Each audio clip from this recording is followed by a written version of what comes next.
Tak ja na Kike, že mne sa páči taká aj spontánnosť, taká otvorenosť.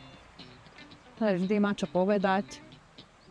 Mne sa na Alenke páči, že ma počúva.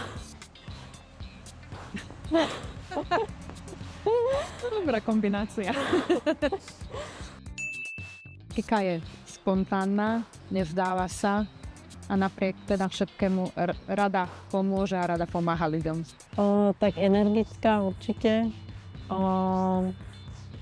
priateľská, vnímavá. No ja som čakala. Telefonovala, pokúšala sa dovolať a odišla. To bolo moje prvé stretnutie. Kiki nebude iné. Že ja som nepočula.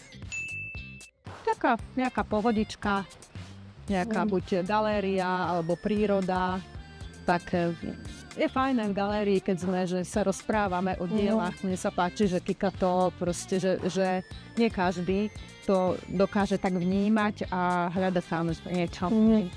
Rada som s ňou v galérii. Pre mňa je to priateľstvo, no. Ja, jak som hovorila, že pre mňa už to, že my sme už ani akože dobrovoľníci, my sme že absolventi.